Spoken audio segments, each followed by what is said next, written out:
Welcome to the AC podcast series celebrating 20 years of the Association for Coaching, the world's leading independent professional coaching body.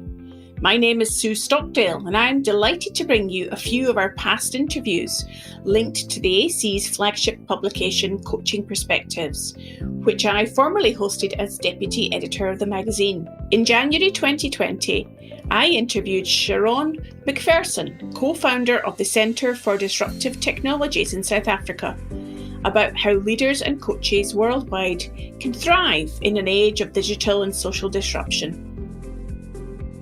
Today I'm talking to Sharron McPherson, co-founder of the Centre for Disruptive Technologies located in South Africa and a serial social impact entrepreneur. During her career, she's raised over $1 billion in investment and has had a positive impact on over 1 million people in terms of wealth and creating sustainable jobs. Wow, that's amazing. Welcome, Sharron. Thank you, Sue. Thanks for having me on the podcast today. It's good to be here. Well, you've got a lot that you can share with us, I'm sure, and a fascinating background. Perhaps we start with the Centre for Disruptive Technologies. So tell us about what it actually is and what it does. Okay. So about 10 years ago, I went to Singularity University, which is based at the NASA Ames Research Center in Silicon Valley, right in the heart of Mountain View, California, because I was looking for next generation technologies for the smart city projects that I invest in. So I teach, I advise, I invest, and there's a number of vehicles that I use for the impact investing. And I'm really interested in sustainable water, energy, and food systems. So I went to Singularity University thinking I would bring back some next gen tech for some of the projects. And I had a pivot and my life changed and it was just absolutely amazing. And then when I came back, I set up the Center for Disruptive Tech because I'm actually interested in impacting 1 billion people before I leave the planet in a positive and measurable way. And what better way to do that than through education and wealth creation and job creation. And so the Center for Disruptive Tech could really be called the Center for Disruptive Human Capacity.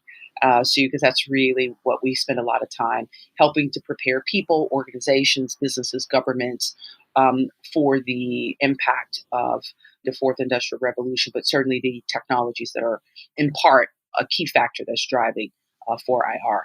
From what you're saying there, Sharron, I'm getting the sense that it's not so much focused on the technology per se, but the environment and the capacity for humans to be prepared to adapt to those technologies. Is that right? Yeah, that's absolutely right. When we really went deep into technology and we have an incredible network, our business model is network orchestration. And so we have thousands of incredible technologists around the world and certainly across Africa. And we use those technologists and those tech experts to swarm on challenges that governments and institutions are facing and businesses. And one of the things that we realized as we were becoming transformation partners is that the best solutions are always going to be human ingenuity coupled with the right strategy, coupled with technology as an enabler. That's the winning formula.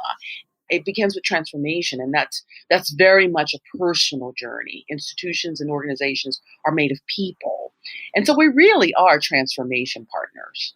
And if you're a transformation partner, I'm reminded of your TEDx talk that I watched recently, Sharron, where you talked about your own personal transformations and those pivots, as you described them, the synchronicity that has been created in your own life to get to where you are today.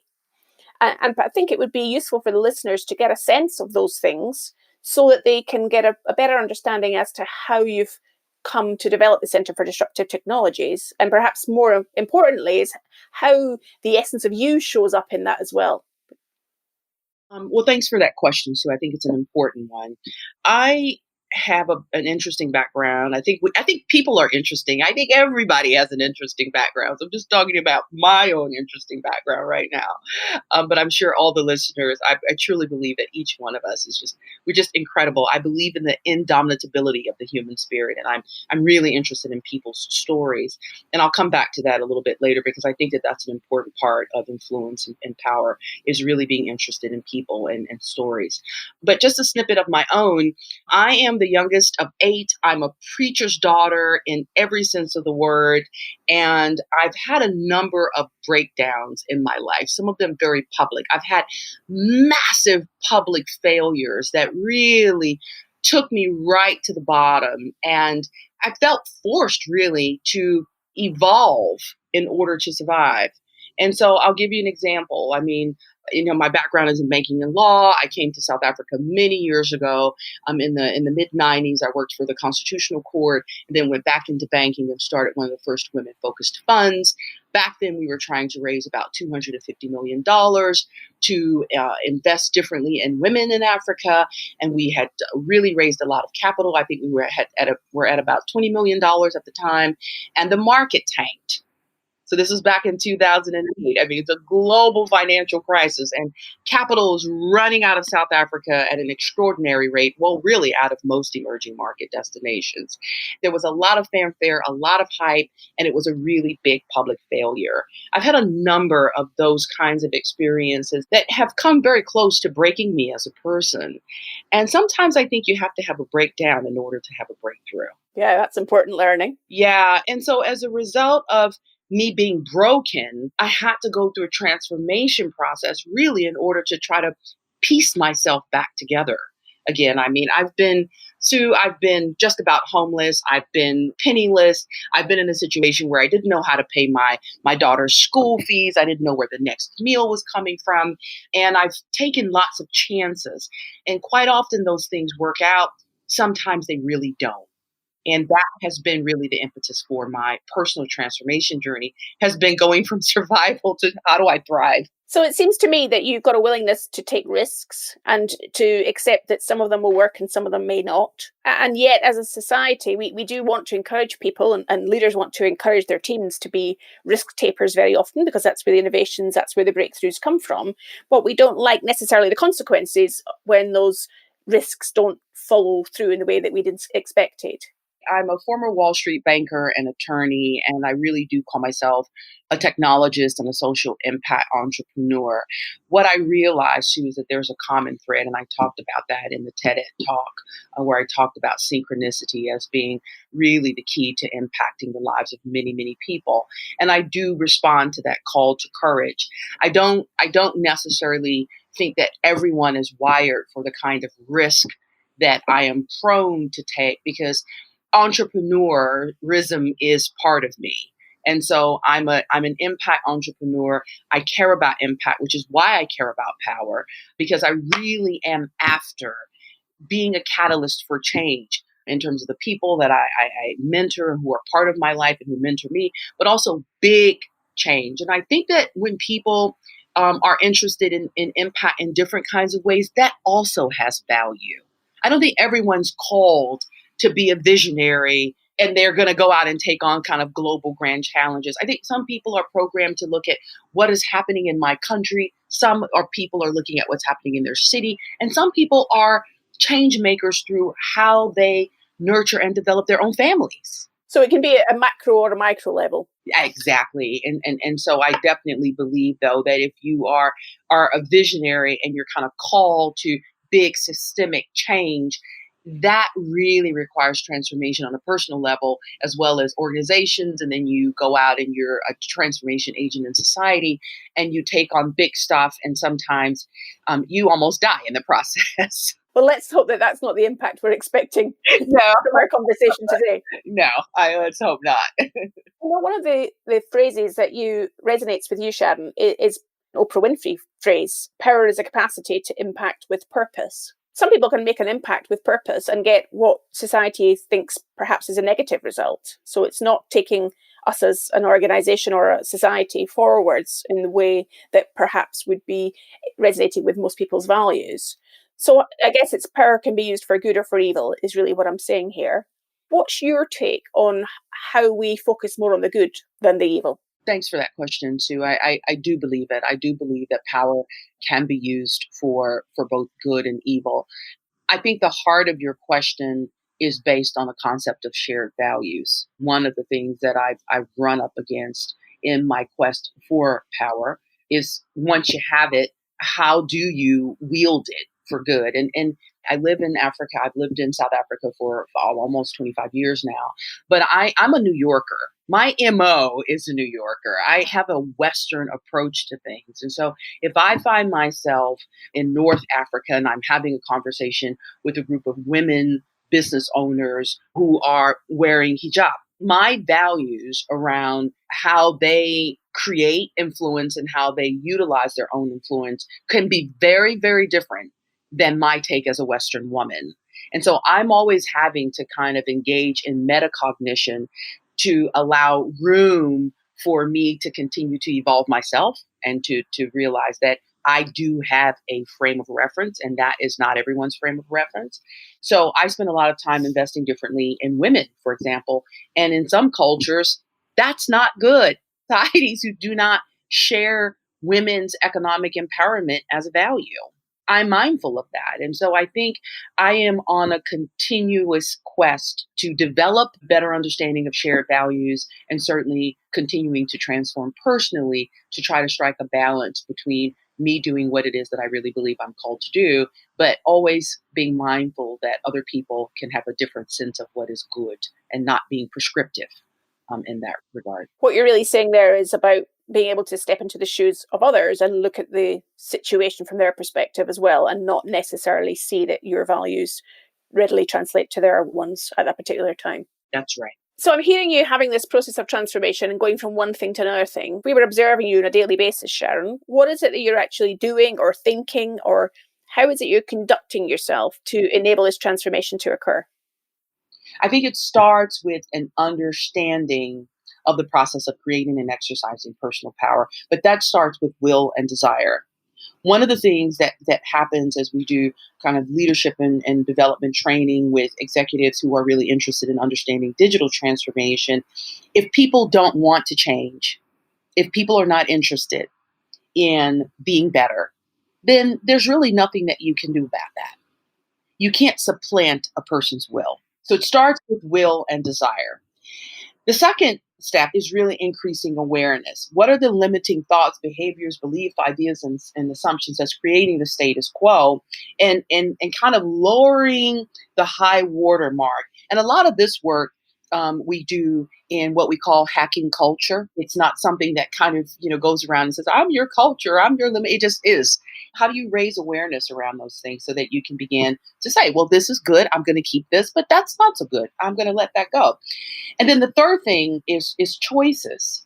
If we say, for example, I love to eat chocolate cake, but I also like to fit into my clothes. If you gave me a choice, I would just eat chocolate cake all the time because that's my absolute favorite.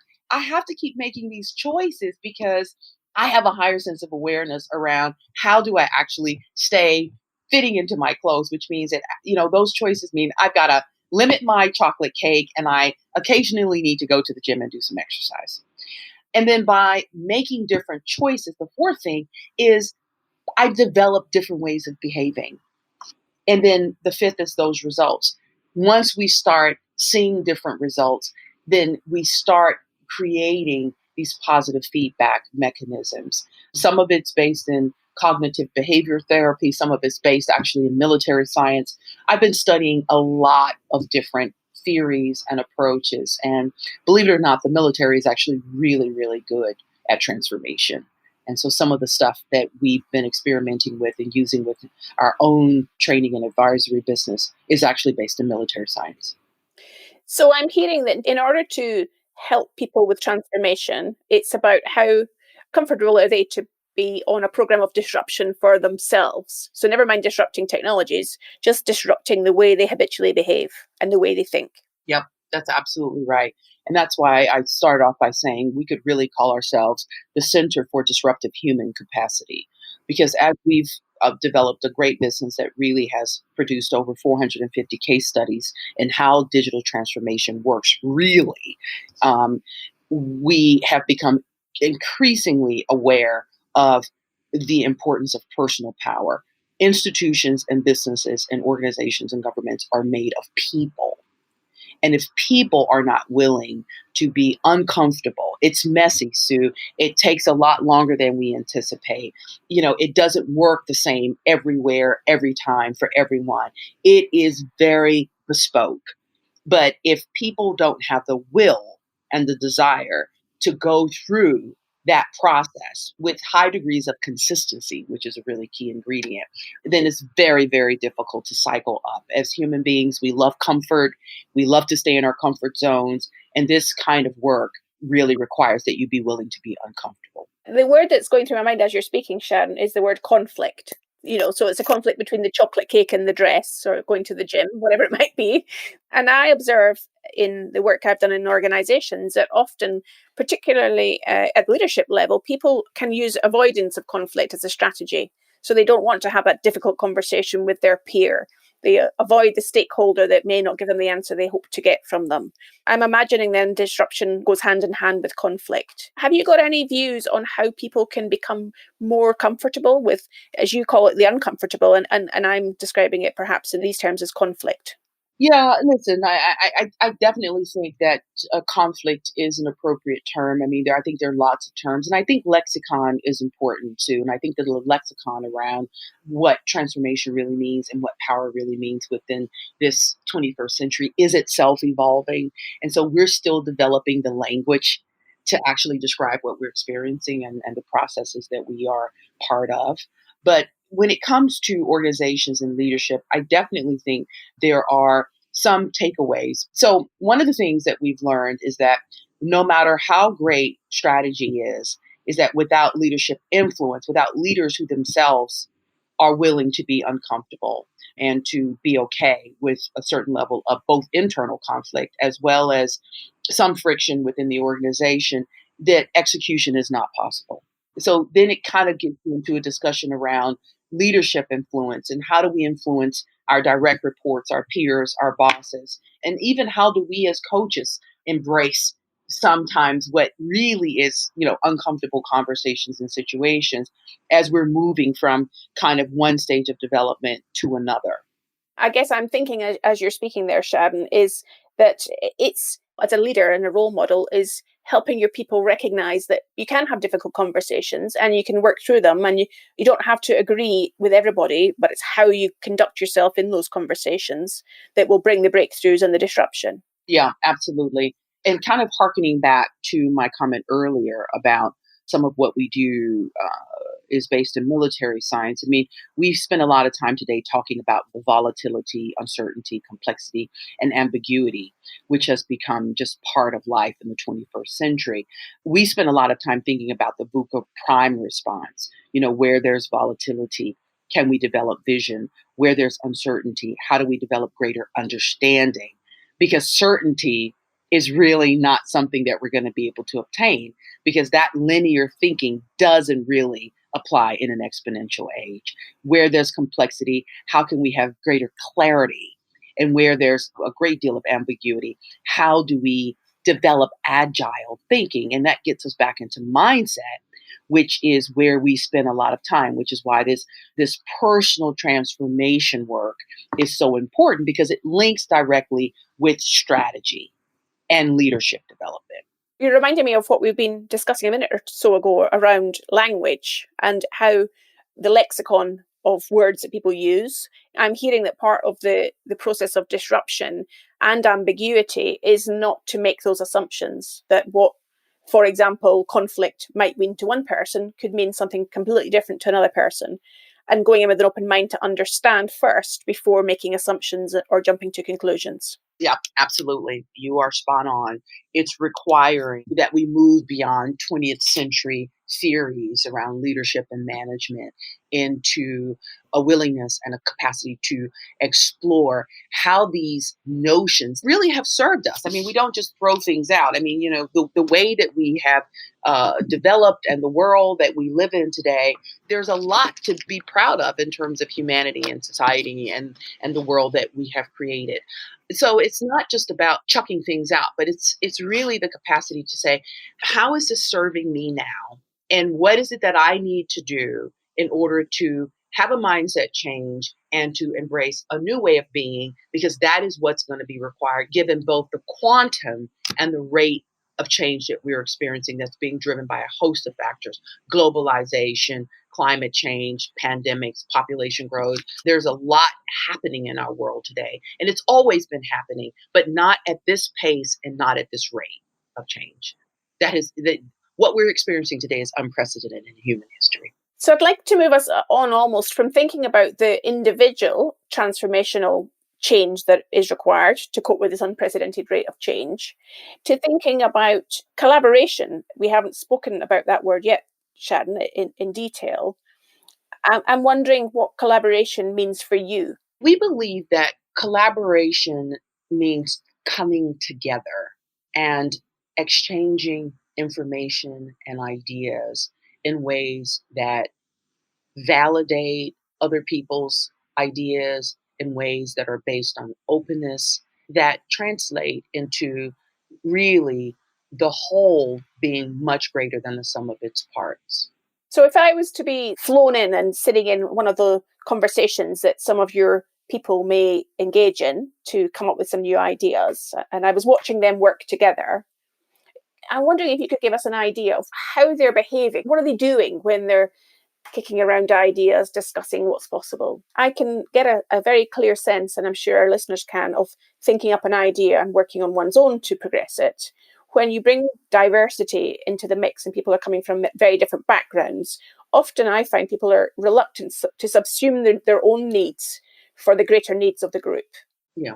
So with that in mind, if that's the scenario that people may have in their heads that they've experienced, paint us a picture of how it's different in the world in which you operate.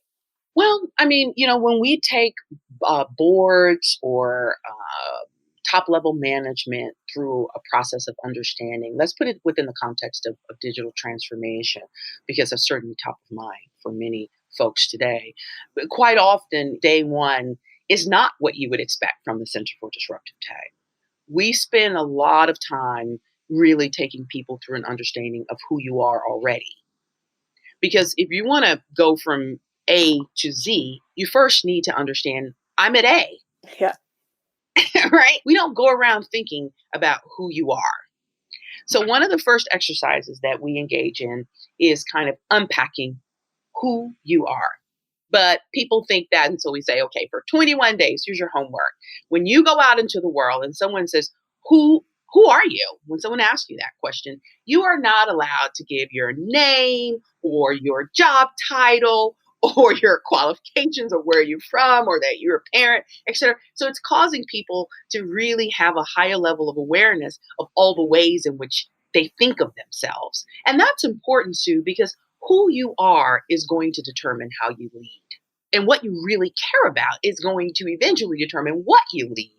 And so having people have a higher level of awareness around their personal culture and how that personal culture collectively is tantamount to the culture of an organization and institution. And that's critical because culture trumps strategy. Yeah. And if we don't have people understanding their own personal culture and how they think about themselves, well, then it's very, very difficult to have a mindset change and to embrace changing notions of work or the changing ways in which an organization will need to be restructured in order to facilitate innovation, for example.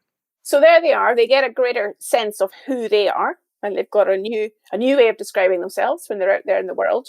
What else do you do next then with this diverse group of people coming together to innovate and collaborate? I'll give you a few things, and I'm giving you kind of a helicopter view because we draw on a lot of different strategies. I mean, we've been in this business for over a decade, and having had so many different opportunities ourselves to develop new case studies, we are in perennial beta. You may ask me this question 6 months from now, and you'll say, "Hey, Sharron, it's different." I'll say, "Yeah, we've evolved. It is different."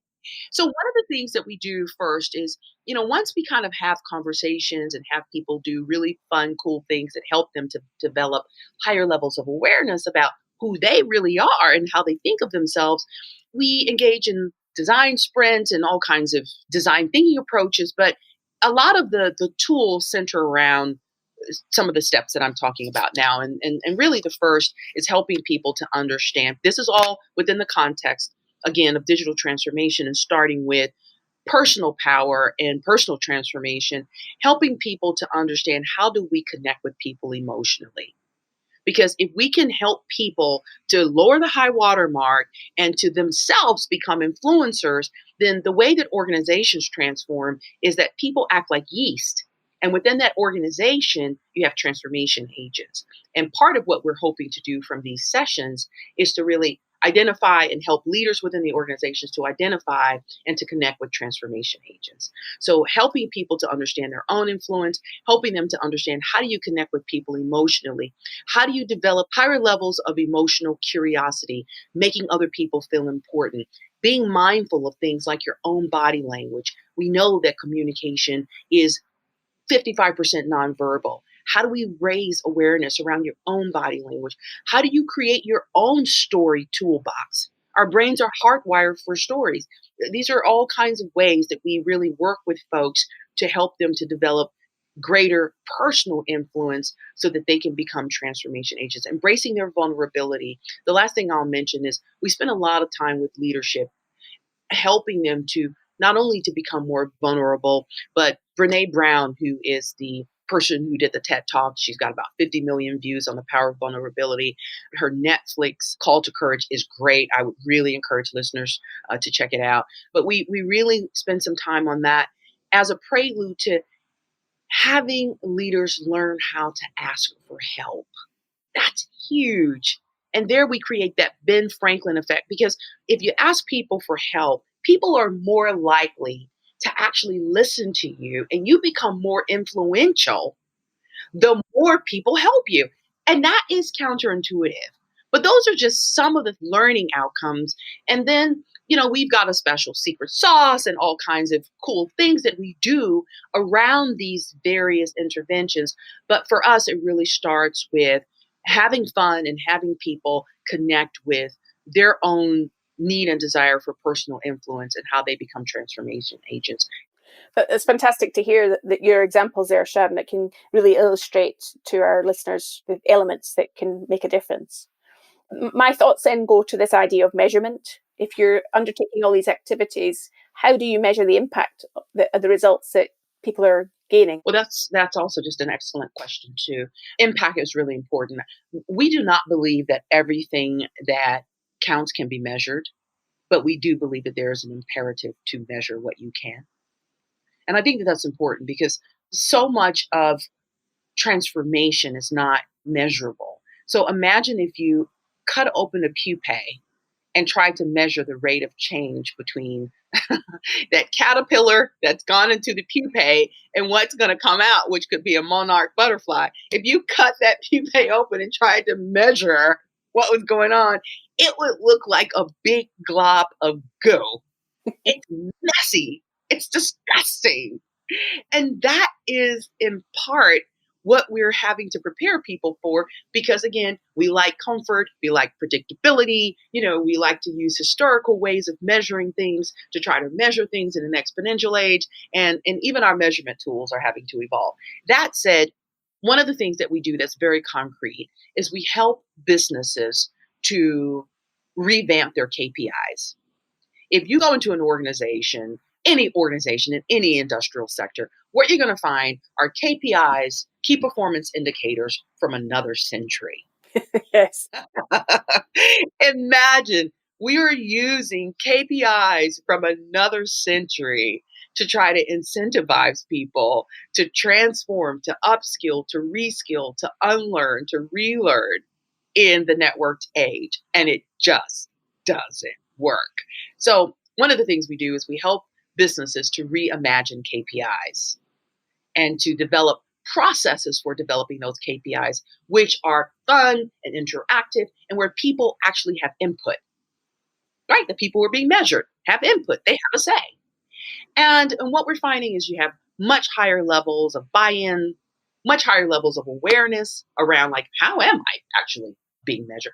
And so again, we bring that back to an individual level. I think it's much easier to measure impact on an institutional level actually than it is on an individual level. And we try to bring that measurement down to an individual level.